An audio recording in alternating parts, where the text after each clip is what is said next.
ଜାଣିଛ ଏ କି ଗଛ? ଏଇଟା ହେଉଛି ପୋଦିନା।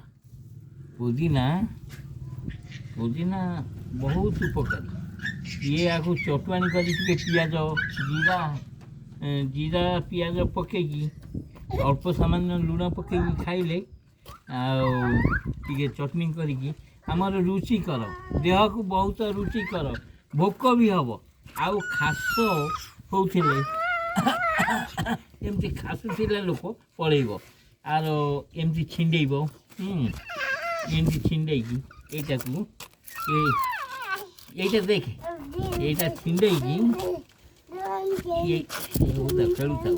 ଏଇଟା ଛିଣ୍ଡେଇକି ଏମିତି ଇଏ ପ୍ରାୟ 2 ମୁଠା ଖଣ୍ଡେ ଏତେ ଖଣ୍ଡେ ଛିଣ୍ଡେଇକି ଏ ପତ୍ର ଆକୁ ପିଆଜ ଲଙ୍କା ଜିରା ପକେଇକି ବାଟିକି ଖାଇଲେ ଭାରି ଖାଦ୍ୟ ରୁଚିକର ଲାଗିବ।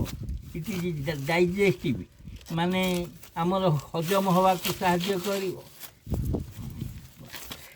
ଇଏ ହଜମ ହେବାକୁ ସାହାଯ୍ୟ କରିବ, ତା ସାଙ୍ଗେ ସାଙ୍ଗେ ଆମର ଖାସ ବି ଯିବ।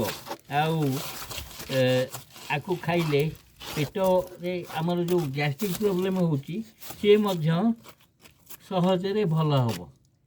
ଇଏ ଆମର ଗ୍ରୀଷ୍ମମଣ୍ଡଳୀୟ ଦେଶରେ ଏ ଗଛ ଆକୁ ଆମେ ପାଣି ଦେଇ ବଢ଼େଇଲେ ହେବ। ଯେଉଁଠି ପାଣି ଥିବ ସେଇ ସ୍ଥାନରେ ଆମେ ଖତ ବାଲି ମାଟି ଦେଇକି ଲଗେଇଲେ ଏହା ପ୍ରଚୁର ପରିମାଣରେ ହେବ।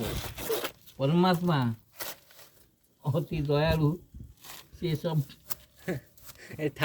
ତିଆରି